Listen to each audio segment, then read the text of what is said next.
Hello and good afternoon. Thank you for joining us once again on Dojo Live weekly talks with experts like you. My name is Kim Lantis, joining you from Nearsoft's office in Hermosillo, Sonora, Mexico.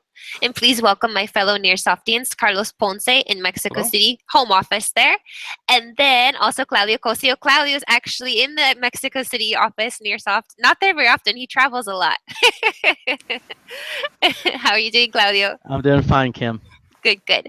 Speaking of traveling, so last month, Claudia went ahead and joined the Global Scrum Gathering. Say that 10 times fast. In San Diego last month.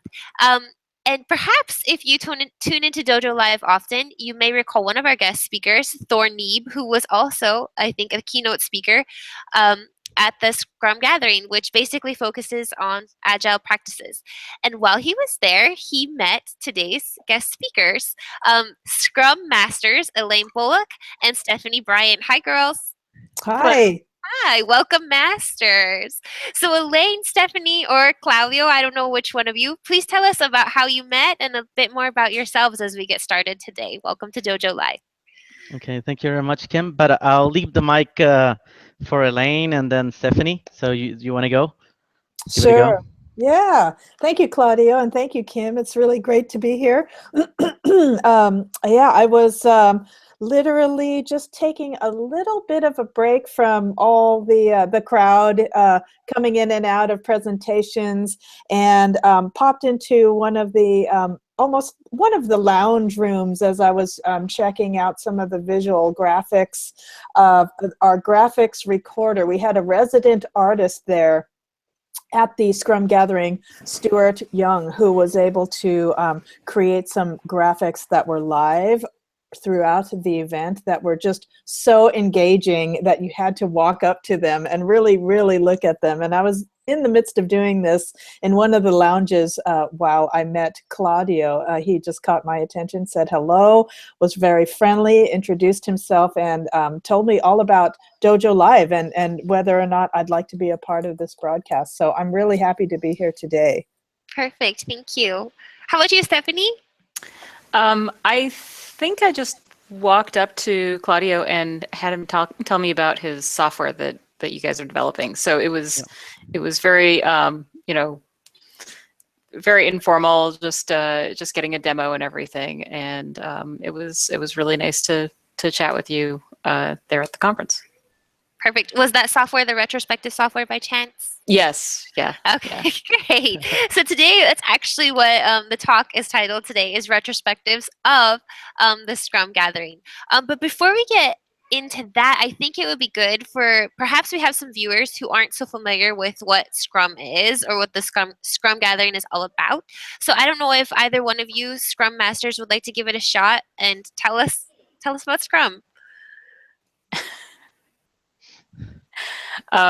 Elaine, do you want to field that? I mean, there's two Scrum Masters the Scrum here, so for Dummies.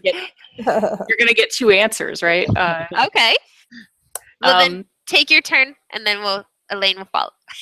Okay, so but basically, Scrum is a agile methodology or an agile approach where there's a certain set of events that you perform as part of your doing Scrum, as part of trying to get your team to be more agile. And Scrum is just one approach to being agile. There's a number of other approaches like Lean and Kanban and SAFe and a few others. But Scrum is the one that I personally have really connected with and have found a good, good results with in my teams. So and basically it's it has a certain set of identifiable events, patterns.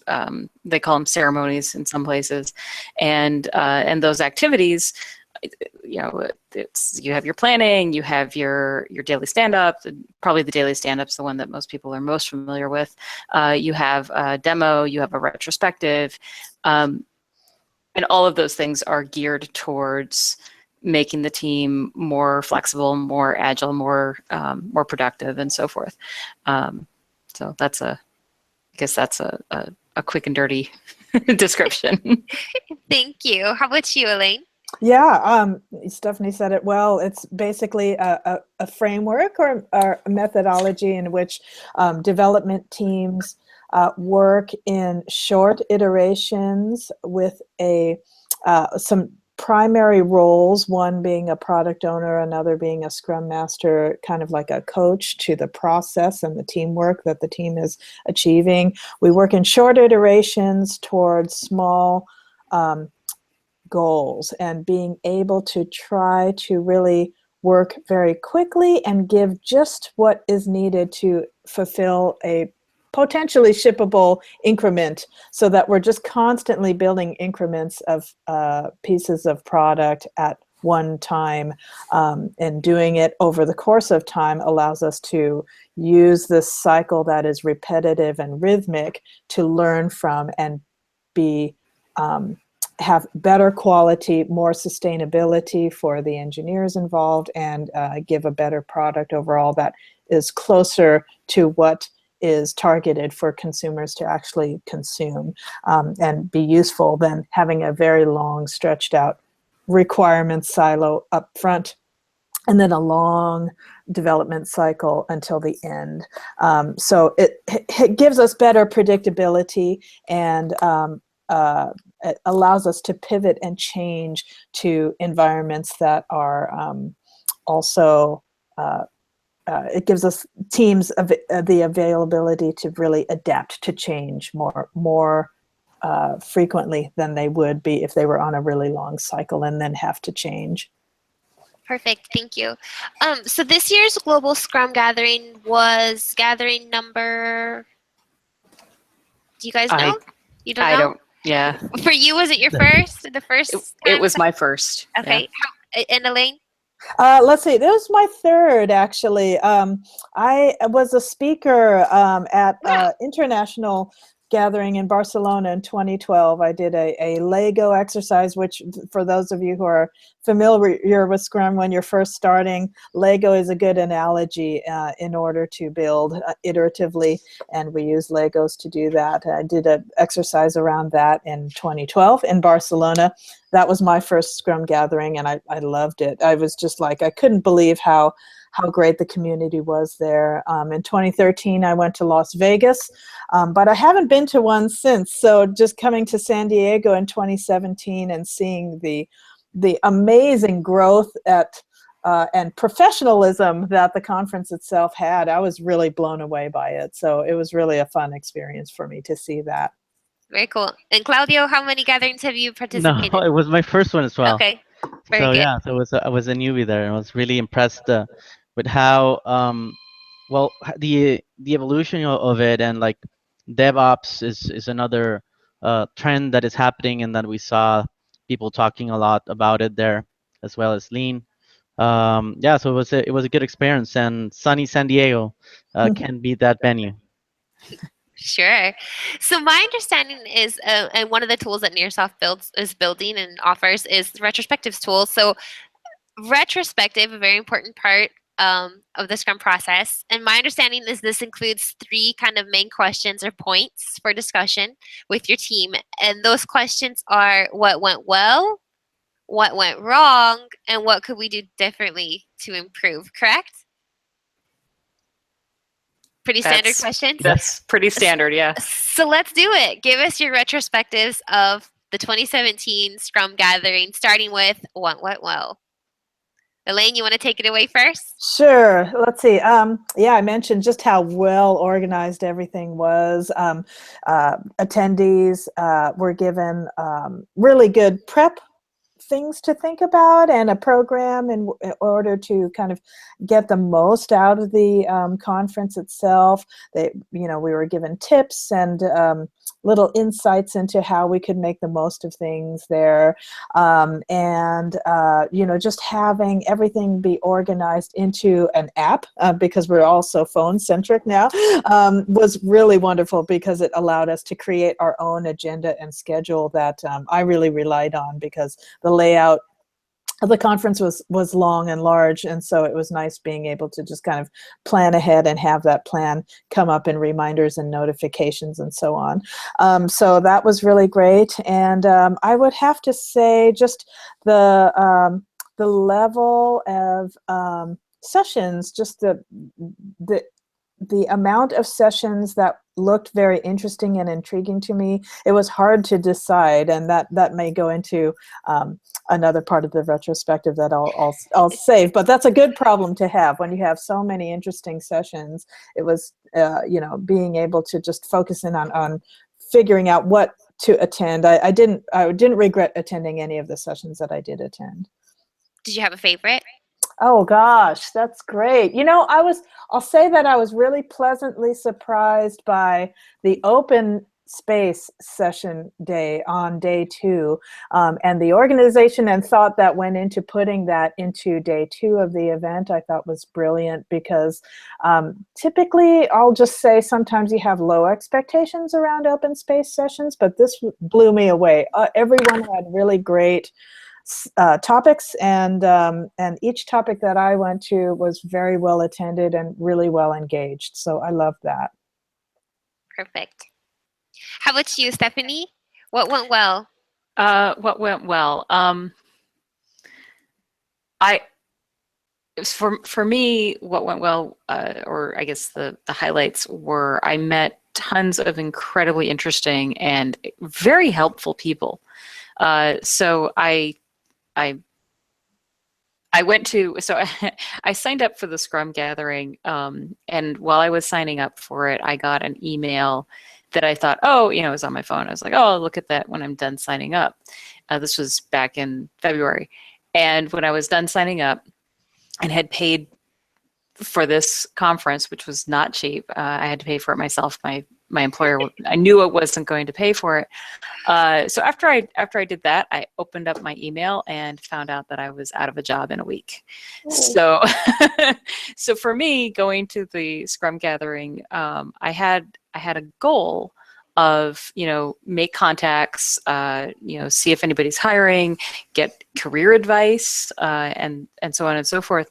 And I would say that I leveled up career-wise from going to the gathering and talking to people about what career paths made sense, what how do you do a job hunt for Scrum Master when nobody in your town knows what a Scrum Master is. And I say that with a certain amount of hyperbole, because there is Scrum and Agile being done in Las Vegas. But when I go to networking events and I put Scrum Master on my name tag, everyone says, "What is that?" So, like, there's like, did you make that up? Yeah, really, Is that like a dungeon master? Yeah. Well, see, I'm one of those too. So but so I've started putting Agile Project Manager on my name tag, but that has its own set of expectations as well. So it's very, like, learning those nuances was helpful. And I will tell you this, I've never met a group of professionals who were as dedicated to helping each other as the Scrum Master, the Scrum practitioners. Because if when I went, I'd sit down at a table or talk with somebody, and I'd say, I've lost my job, blah, blah, blah. And within 5 minutes of continuing that conversation, they usually would say, "Hey, have you tried talking to so-and-so? Or have you looked over here? Or, let me get your email address so I can follow up.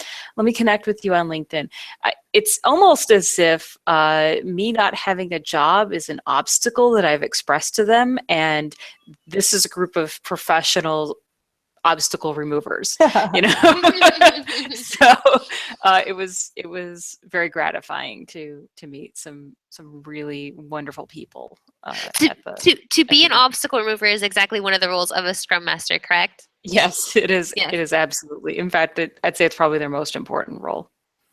Very good. Maybe we can touch back on that as we move on. But Claudio, for you, what went well? Well, definitely the level of the Scrum practitioner there was really interesting. It was our first event, and I really have no idea. We have done the Agile Mexico here in Mexico City, and I've done a couple of them in the States. But getting like and diversity was really good. Like I think there were more women professionals than men, and more importantly, it was from Europe, from Canada.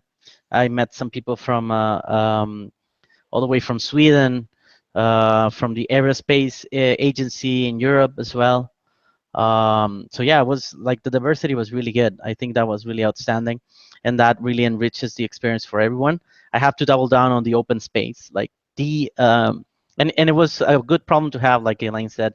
Like there was so many talks going at the same time, and you just had to flip a coin.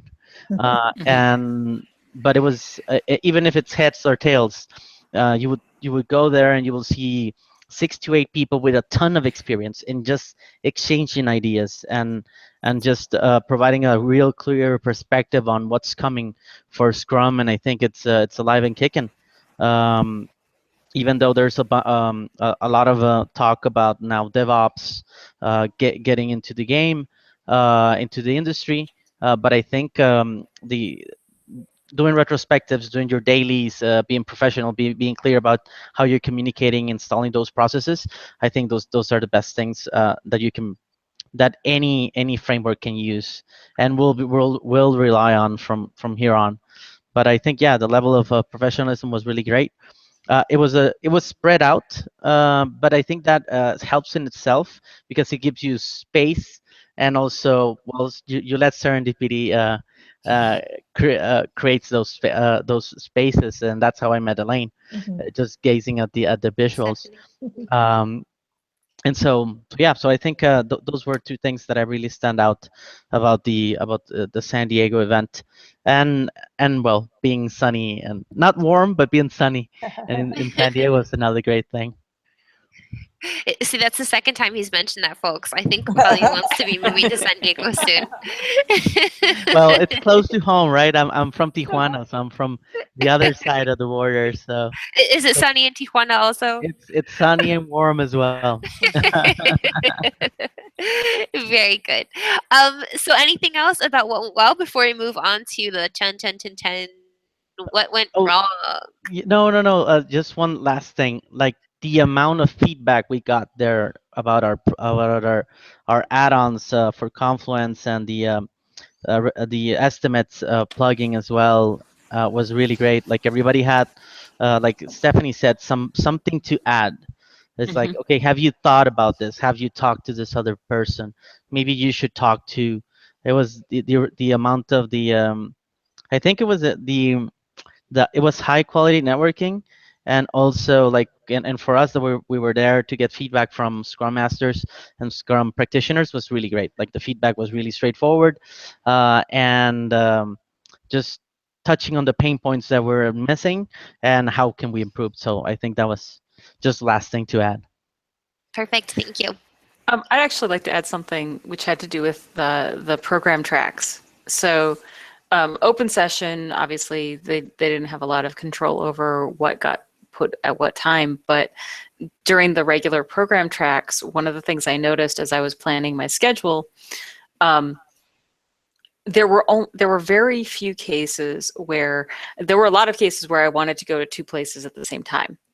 There were plenty of those, but there were very few cases where the logical overlap would put me in conflict. So, for example, if I'm paying attention to things that have to do with using games in training, which is largely what I went to, there were very few time slots where there would be two competing presentations on that same topic.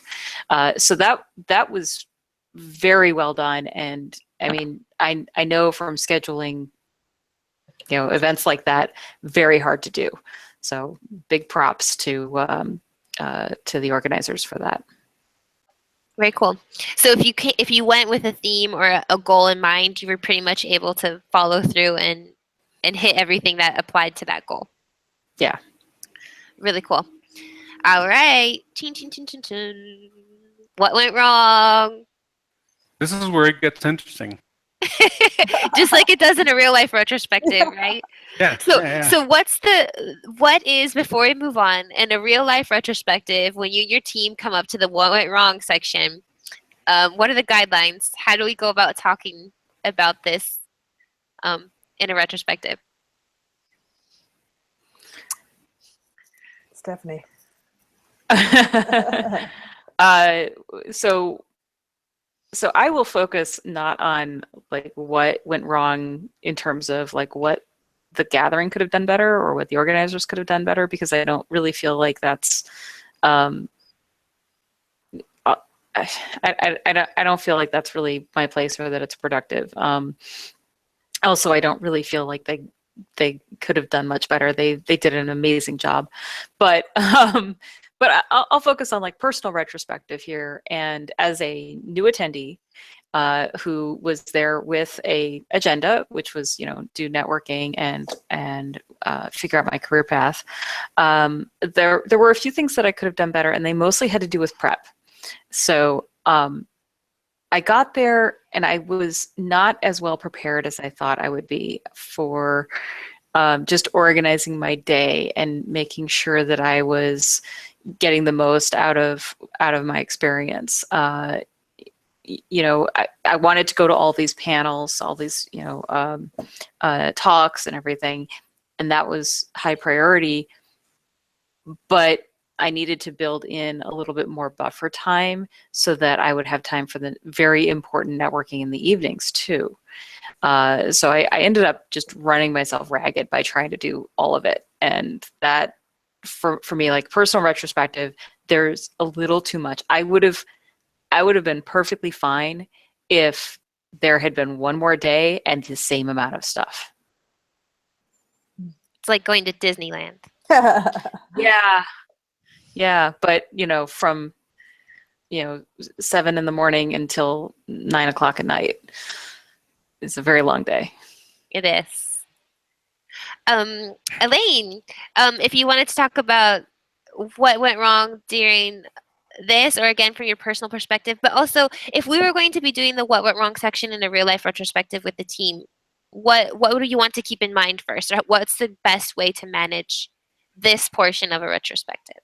I think as a Scrum Master, when you're running a retrospective, you kind of wear the facilitator hat, just being aware of like, okay, I am now in a mode of facilitation, and I am going to take myself out of any kind of loaded energy around anything that is particularly good, or it's great to celebrate, and then anything that is particularly bad that we might get into, I'm just going to stay neutral to whatever is said. And literally my job is to just help facilitate the discussion for the team, and then allow them to vent and speak about the things that went wrong, and then maybe steer towards what suggestions we might have, or any way in which we could have an effect on this. A lot of times when things go wrong and we start naming them, we start talking about them, I'll often ask, is this something that we have any influence or control over as a team? Because we have the most influence or control over things that we can actually help with. And then we have less control as impediments come in above us in the organization that we need, that we're just an effect of. So I try to bring that kind of awareness into retrospective, in terms of if we can't solve this as a team ourselves, who would be the appropriate level or person to enable us to help, or what steps can we take to help ourselves get through this, even if we know that it's an organizational impediment somewhere up the chain. So that's one thing that I do typically when I run retrospectives, and the bad stuff starts getting talked about, because it just helps bring a venting area for the team itself and members of the team who want to just express, versus being productive as well. So both things are really equally important there. And as we take whatever it is that we're trying to take into consideration for improvement, that's something that that we can stay focused on that way. Like, what is our output of this retrospective, of that discussion that we can take into improving for next time, if we can, even if it's a baby step towards something that's really hard to change. So with that said, gosh, you know, again, I have to say so much went well in this conference for me. It was tougher, though, as the days went on, to kind of, you know, again, you're tired because you're exhausted through all of this experience and just the people and everything that you're taking in, that you're digesting. I would have loved to see more vegetables. I'll just say that, you know, as someone who's just conscious about, you know, how I take care of myself personally, you know, with eating right, sleeping right, getting the right amount of activity. There was a lot of ice cream and cookies, you know, that are really hard to say no to. And by day 3, it was just like, oh, I just need to eat a celery stick, you know. It's just really like, yeah. So yeah, I know it's really tough when you're dealing with catered food, but that would be one thing I'd love to see, like a little bit more of a healthy track for foods, everything from breakfast to snacks in the evening and so on. So we could bring a little more California into that would be great. That literally, like stuff like that. I actually did not stay at the conference hotel. Again, knowing this about myself, I want space away from the scene to be able to just chill out, digest what I've just taken in, and be able to enjoy the city that I'm in too. So I actually stayed downtown San Diego just to kind of get off the island, you know, a little bit, which I'm really, really thankful for that I did. But I don't think I could have stayed at the conference hotel and had as good of experience just for myself personally. So, because again, like Stephanie said, it's just a packed day and a packed night and a lot of energy to take in all the time. And I like to have breaks from that. Very good. Thank you. Kim, Yes. sorry, I need to interrupt you. You know the drill. So we need to tell the audience that, remind the audience that, should you have any questions either for Stephanie or Elaine, let me just run my high-tech screen sharing device here, which is this one. Send us your questions on Twitter. Just @DojoLIVE. It's right here. I mean, Twitter's been around for a few years now, so you can do it. So, audience, please remember, send us your questions for Elaine or Stephanie right here on DojoLIVE, and we'll read them back to them, and then we can respond. So, with that being said, let me turn it off. Okay, I just turned it off. Back to you, Kim. Thank you. No, I was just gonna say, Claudio, how about you? So yeah, it was. I think one of the things we just did. We only did the first like party that was in the Sunday evening. That's the one that we did. We did not do the other ones, mainly because of what Stephanie said. Like I've been seeing you guys like from 8 a.m. in the morning all the way to 6, 7 at night, and then go at it again at night. And yeah, so that for me, I think there's always people that like to party, and they were there as well. Yeah, so I think yeah, giving a little bit more space. The lounge was good, but I think people were. I think they missed that people were going outside a lot. They had like all this tables and chairs near the expo hall, and then in front of the hotel there was like this garden, I think, or was like a green space there, and a lot of people were going there. And I think they could have done put something there, like for example, vegetables and water over there, and that could really well spark more serendipity. Even though I think that the organizers did an excellent job in that. I think they could have just the small things make the difference, right? And if it's and of course they had no control on the weather, but if you're seeing that it's always going to be shining for the next 3 days, then you double down on the spaces outside, because you're 3-4 hours inside a room, and then if there's a break, you like to get out.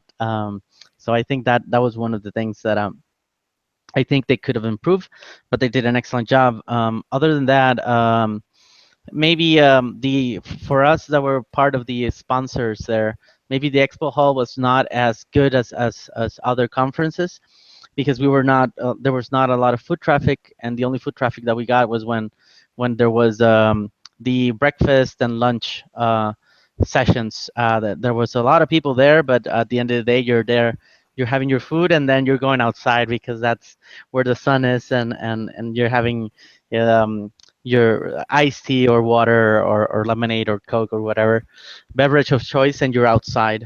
So I think that yeah, I think we could have moved maybe the expo a little bit closer to the venue or outside. I don't know. But other than that, we got a lot of feedback, even though we were limited on the amount of foot traffic that we got. But I think yeah, other than that, it's just um, more make it more exciting in the open spaces. I think that was about it. But they did an excellent job, nonetheless. Thank you. So, as a non-Scrum practitioner, this next distinguishment kind of confuses me. So, what is the difference between what went wrong and what we could do differently to improve? So the what went wrong is usually it's a process of brainstorming the problems and the issues that you've had during your last iteration. And it can be things that are completely unavoidable, like Derek was out sick for a week. That went wrong. You know, that's just the way it is. We can't say don't get sick. That's not realistic. We can make that a personal goal, but honestly, people get the flu. So the how can we improve section, at least in the teams that I've been on, has been used for let's brainstorm some solutions and then pick one or two that we will try in the next iteration. So there's a commitment for how, taking it forward to the next part of the project.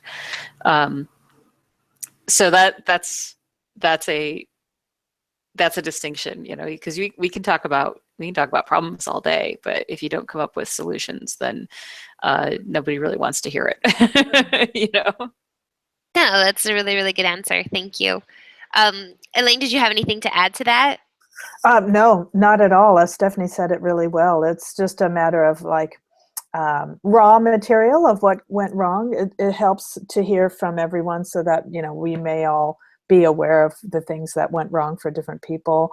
And so it's literally just generating that data and then creating insights into what we could potentially do about that data or things, if at all possible. But Derek being sick for a week, yes, that tanked our sprint, but there was nothing we could really do about that other than maybe make changes early on. But we thought he'd be back every day, etc. But he ended up being out for a week, So it's just almost like a snapshot in time in terms of like what we went through these last 2 weeks, and it's just a record.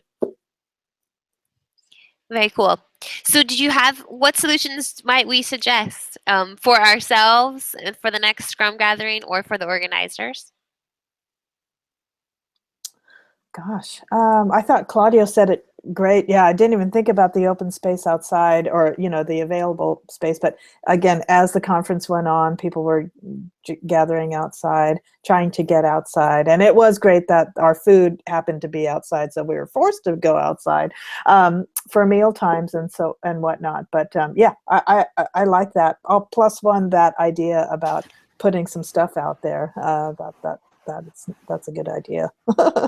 Well, next year's Global Scrum Gathering is in Minneapolis, so outside might be risky weather-wise. I know that while we were at the Scrum Gathering in Minneapolis, they had a snowstorm. Right. So I'm keeping that in mind for next year. Like part of my iteration will be, don't forget to bring a sweater.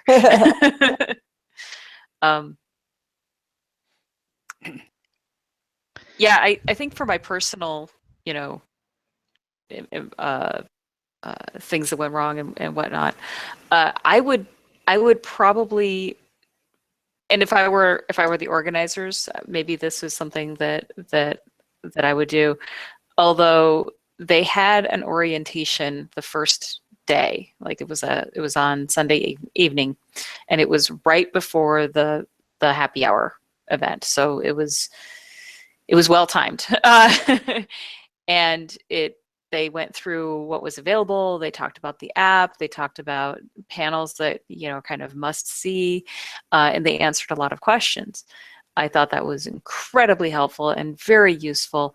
And I'm a more verbal learner. I learn things through reading. I learn things through, listening. So for me, having that as like a cheat sheet the week before would have been great, or a first timers tab in the app would have been great. Just like having that information somewhere in addition, because at one point I was like, oh, what's over here? Oh, it's the coach's corner. Oh yeah, they told us about that. Right, that's a thing. So there's so much going on at the gathering that I forgot stuff that was going, that was available. So yeah. Yeah, I think, and talking about the app, I think they did a great job on it. But yeah, what was a lot missing about is that a lot of people forgot to sign up for it. Mm-hmm. Totally forgot to sign up for it. And I think the networking aspect in the app was really good, was well developed. But it doesn't work if the people have not signed up, because you could see their profile and everything, but if they haven't signed in, then they're not reachable. So I think that's another thing they should improve for Minneapolis, or for I think Singapore is the next one. Yeah. And I think they should improve on that. Just like telling people, like the cheat sheet, right? This is the most important stuff. And in one of these is, sign into the app. Right. It will bring you all those benefits. You can talk to this amount of people. You can talk to the speakers as well. But this is one of the key things, right? Like, you were not speakers at the event, and you still have like you're experts in your field, and I think those are the things that some of the people that were not in the app might have missed. And I think that the organizers, like, they should do a better job in like telling them the value behind it. Sometimes people are like, oh, this is this useless app, right? Right. Because most conference apps suck, but this one's really well made. Yeah, I agree with that. So I think, I think those are one of the things that should go into the action items for sure. And the notifications were good, but other than that, just getting more people into the app, I think would have bringing much more value. I feel you, Claudio. I feel you about some conference apps really sucking big time. We just went through that experience. I'm not going to say any names or anything like that, but yeah, we sometimes. And actually, I'm going to quote Matt on this, because he said we were looking at the app and at the platform online, and then he was like, "Hey, I mean, seems like this app or the platform was done in the 70s." So it's like something happened in there, and that things there's an oversight in these types of things, and it shouldn't. I mean, there's a lot of the success of these events relies heavily on the how do you say this, the efficacy of these types of tools. But I don't know what happens. At least it happened to us. I hope it doesn't go any further than that. By the way, I'd like to, if I may, before we're about to approach the final segment, and I'd like to ask something. It's a little parenthesis. This is unrelated to the apps, but this is for Elaine. And Elaine, I was looking at your information and your profile, and I recently took a course on design thinking methodology, and it was very playful. Okay, so And I know that it's been a few years, but back in 2012, you presented the session called "Leap with a New Team Through Play," right? Yes. So I had to ask this because I'm very sensitive to these types of uh, of activities and workshops and so on and so forth. So what can you tell us about your participation? Even though the fact that it was a few years ago, Yeah. but what has changed? What has happened in 5 years from that point until the present time? In terms of Yeah, people, yeah. the Well, just conference and attendees. no, specifically the session that you presented, that leap with a new Oh, team through play. yes, yes. Okay. Well, I would say that in 2012, when I led that session, I was really new to Scrum and was tasked with leading a tools development team uh, toward adopting Scrum for the first time in our company. So I was like kind of acting as an advocate, Scrum Master advocate for Scrum, and us literally adopting Scrum as a methodology in which we would work. And I also happened to be working for a toy company, Leapfrog, that made educational games and toys. And so we gamified a lot of stuff, of course, for our products. So in doing that and appealing to my developers at a very playful level was, I think, very key in being able to get them to open up to looking at working in a different way, having different agreements, having the same people who have been working side by side for many years together work in a hugely different way than they were previously. Just being able to kind of learn about the basics of Agile in a fundamental way, while being playful, almost like putting them back into kindergarten. That's kind of what it took in order to make this adoption really successful. So that is the approach that I took to this workshop in 2012, where a lot of people were just kind of coming up to speed on what Agile and Scrum is, how to work in it, really kind of just trying to understand the basics and the mechanics of running Scrum on teams. What has changed over time, and you can really tell, just I was again blown away by the fact that even the most basic tracks for the session in San Diego were well beyond just running the basic mechanics of Agile, even though that is really important. Everyone is talking about scale, and everyone is talking about, how to best, do organizational development with your Agile Scrum adoption, and or how to speak to executives and how to get executive buy-in into the Agile adoption and why it's important. And just like really, really deep, meaningful conversations and sessions around very advanced topics, even at the beginner level. So I think all of what, in terms of my own development through the Agile process, in terms of my own experience, has also been mirrored by attendees and their experiences coming into this kind of a conference in the world. Everyone is kind of just have learned the mechanics and is, in various stages of struggling or working through the mechanics, and now we're learning how to peel that onion, because I think of Scrum as an onion. You can constantly go into all the different layers and get better and better and better at it, and so it's really interesting to me. That's the best I can do with your question. Perfect. No, that was very good. Thank you. I appreciate it. Okay, Kim, back to you. Yeah, I did have a question. And this isn't necessarily geared toward the gathering, but it is for you, Stephanie. As I was preparing for today's talk, I came across a blog of yours titled "The Final Retrospective" that actually appears in the Scrum Alliance website. Mhm. Yep. And I would love to hear you talk to our viewers about that, honing in on the importance of having retrospectives with your team, and the value that you pulled from that story. Sure. So I mentioned, we had a week notice that we were all going to be out of a job. The contract had ended. It wasn't a surprise. It was sudden, but we knew it was coming. We knew our contract was up for renewal, and that it was very likely not to be renewed, not for performance reasons. Sometimes defense contracts end that way. It's unfortunate, but it happens.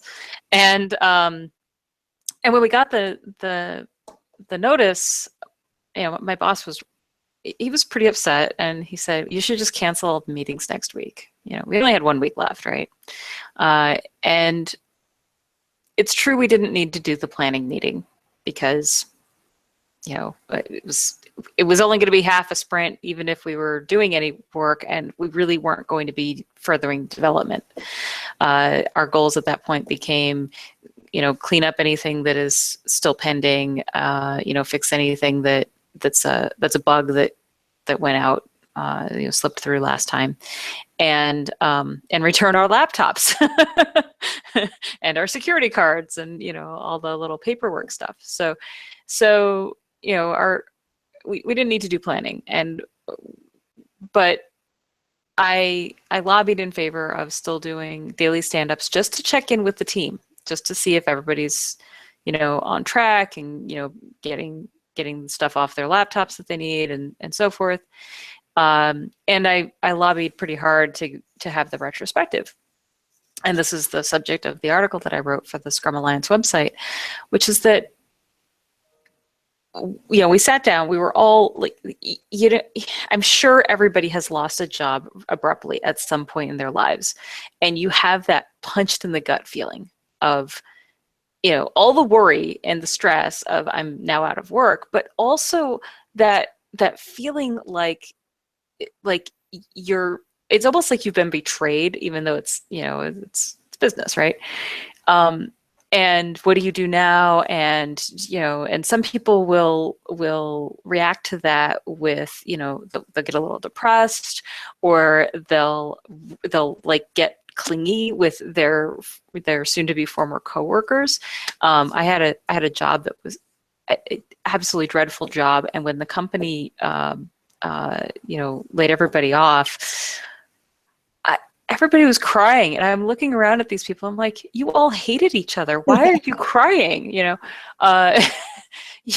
So there's emotional reactions. And I know from, we've talked a little bit about the role of the Scrum Master, but one of the roles that I take fairly seriously is sort of an emotional caregiver role, or caretaker, which is that I'm keeping my ear to the ground about how my team feels and how my product owner feels and how people are emotionally responding, because that way I'm ahead of there's a personality problem, or I'm ahead of this person is unhappy with something, and I can find out what that thing is, and maybe it's something that I can help with, or maybe I can just listen and that will make them feel better. So a lot of what I do is just listening to my team members. So we had the retrospective, and it started out just everybody had that punched in the gut, feeling. And I said, okay, well, let's just talk about, let's do a retrospective, not on our sprint, but just on our project and our team. Let's look back on what we did well. We really don't have to focus on where things went wrong, but we can touch on that if you want. And we can talk about, what we would look for in the future, in a team and in building other, other teams that we might work with. For me, it was incredibly valuable. Among other things, I got to hear from my team that they respected me as a Scrum Master and they really appreciated what I had done.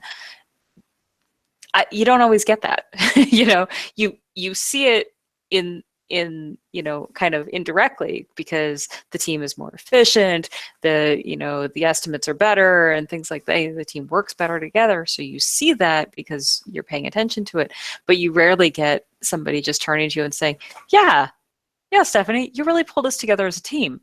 That's really cool. And that is helpful, and we were able to go around and talk about how that worked for us, why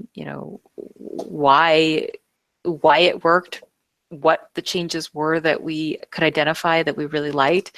And all of these people are now going on and they're going to spread out to different companies and different teams, and they'll carry those ideas with them. So for us, it was incredibly valuable to just have that space to just hold it there and say, this is a time when we can just talk and look back and and see how things went and talk about what we would take with us.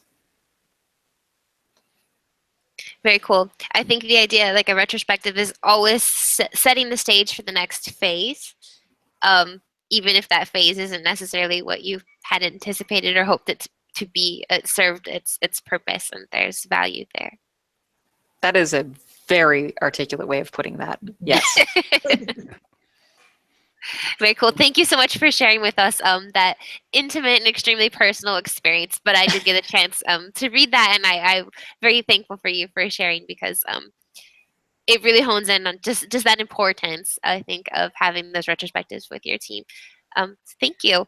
So we've got, I think, about 5 minutes or so before wrapping up today's talk. So any last questions, conversations amongst each other that we'd like to walk away with today? I'm curious to hear what you guys thought of the hardware track at the conference.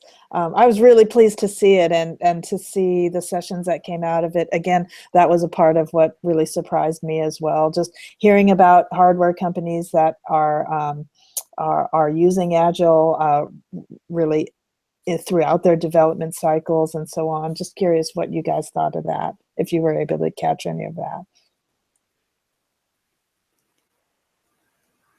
I personally had too much on my plate. I saw it and I was really excited about it, and I said, that is super cool, and I will have to catch that next time. Yeah, okay. It was one I put a pin in. I was like, yeah. But it looked really neat. They for those who are watching this, they built a car at the Scrum gathering in 3 days. They built a car. It was really cool. Yeah, Cool. yeah. Yes, I think the Dutch guys did an excellent job, and because it was daunting, and you doubted yourself. So I participated in one. So we built the springs for the car, and I'm personally, I'm not a they call it in Mexico manitas, hands. I'm not very good building stuff. I was a little bit apprehensive on it, and he said, no, don't worry, you don't have to be a mechanic. We'll just go by the numbers. You'll have your team behind it. You'll have us, right, like the Scrum Masters there. Yeah. And I think it was really interesting because it's for us, we're in the tech sector, right? But if you look at it on another perspective, is people see it that way when people are building software. They don't understand. They think it's a lot really complex and really difficult. And for me, was seeing the car was like that. I'm like, oh well, it's a lot of moving parts. Well, you're building the same thing in software. Yeah. And the team behind, and most of all, it was just seeing everyone play its role, and most importantly, talking to one another if they felt like the blockers, or they felt that they were not up to the tasks assigned, and I think that was really good. And yeah, and they had it really planned out. They put yourself into teams, and then everybody was building the parts. You will feel you were kind of getting a feeling like the Formula One. Aha, yeah, The cars were getting in, and you were like with all that stuff, but it was not like that. it's much slower. Yeah, you're much slower, and But no not manager, that and no much. manager telling you where you're. That was good. I think it takes you out of that mindset of just building software, which is good. Which I think it's what Legos does as well. Mhm. Takes you out of that mindset and puts you into a different mentality, and that has its value in that sense that you relearn what you have forgotten. So yeah. Which was kind of like Thor, like one of the keynote speakers, right? The real life application of Agile or Scrum in so many different facets of life, not just software development. And I think that's really cool that she got to help build a car. Claudia walked away a little taller that day. These hands did something. Oh, so cool. Well, I bake a lot, so yeah, I have no problem with cooking utensils. That's fine with me. It's just the grease and the all that stuff that gets me a little bit icky. But yeah, I managed to survive it. Did you get to participate, Elaine? Oh gosh, I no, that was too bad. But I have been to the WikiSpeed shop up in Washington, northern Washington, where that originated. So I was familiar with the concept, and but I was really blown away by hearing about the case studies that they put forward. In one of the sessions, we learned about ARCA, which was a company out of North Carolina that works on cash machines, something that you just don't even think about, but they're everywhere, right? Everywhere globally around the world, and how this company in North Carolina has such a progressive vision for themselves and how they organize around their work. Everything from the hardware level to the software level, how they integrate vertically through all of the different integration layers for using Agile and different methodologies. So it was like, that was a mind blower, just being able to kind of get a glimpse into their world and know that this is happening out there, outside of Silicon Valley, outside of, what we think of as typical front runners in this industry. It's really available everywhere, especially with the Internet of Things. And as we try to integrate hardware and software into everything, a lot of technology into everyday things, it was just really, really encouraging and inspiring.